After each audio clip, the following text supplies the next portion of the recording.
Como é que é seu nome? É o Wilson. O seu nome é Wilson? Wilson.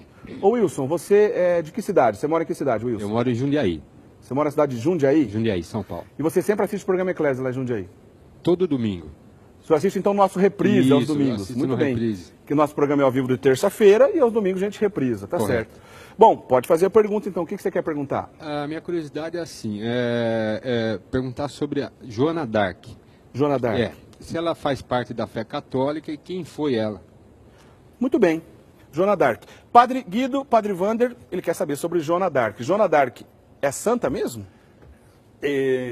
Santa Joana d'Arc não somente é santa, reconhecida pela Igreja Católica, mas também foi proclamada pelo Papa como padroeira da França, juntamente com Santa Teresinha do Menino Jesus. Certo.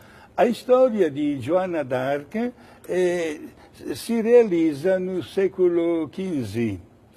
É um século muito marcado por guerras, em primeiro lugar, sobretudo, estamos na Europa, entre a França e a Inglaterra.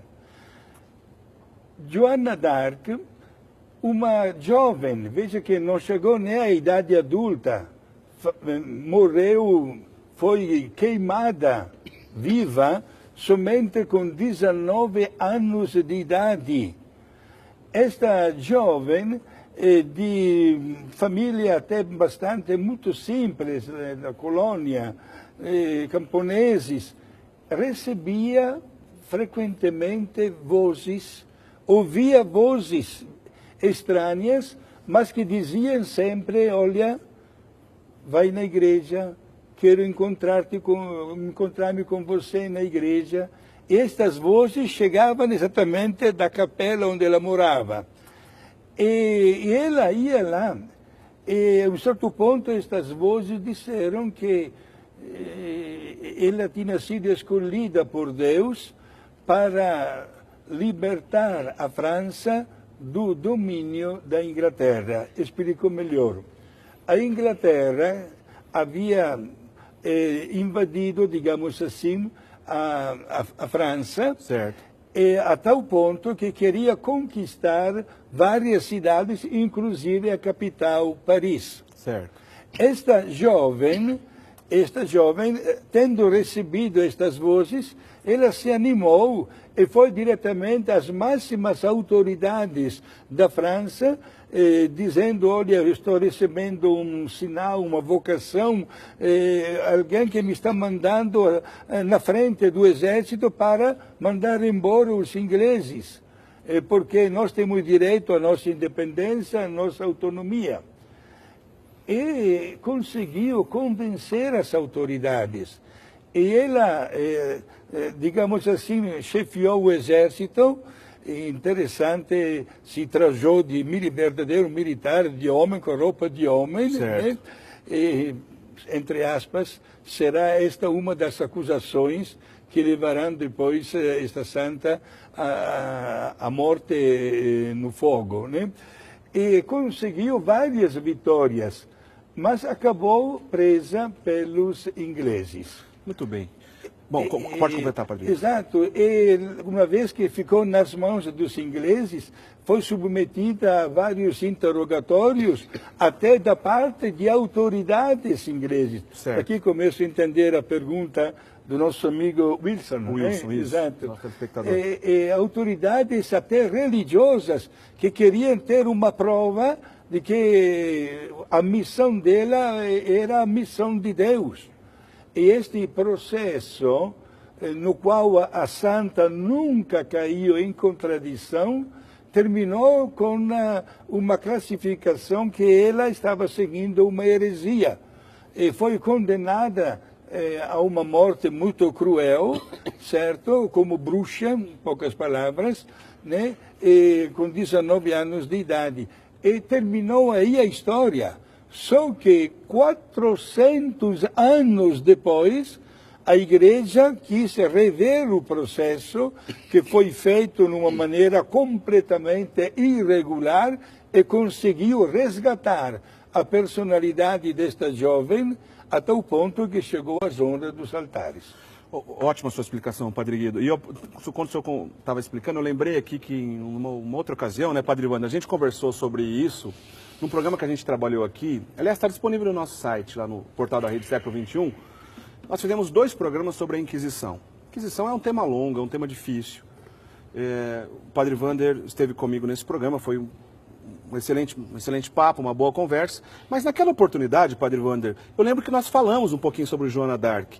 E isso aqui que o Padre Guido iniciou falando é uma verdade, porque é até que um senso popular a pergunta, quem matou Joana d'Arc, né?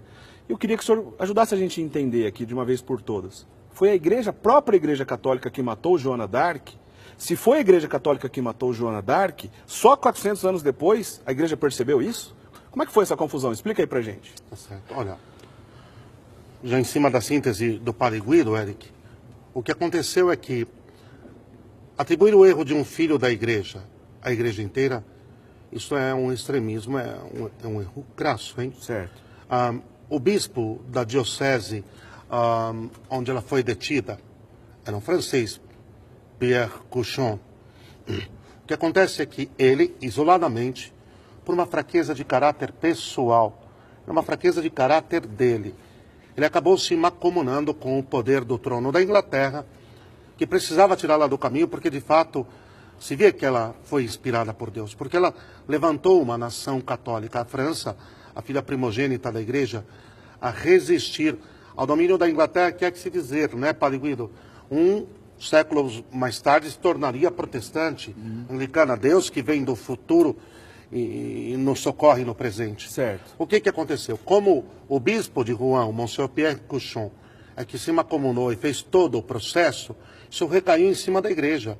Agora, vale ressaltar, ainda completando o que o Padre Guido disse, Eric, que 2 coisas. Primeiro, durante o processo, ele fez diversas perguntas, ela respondeu todas com uma clareza e uma profundidade, inclusive em latim.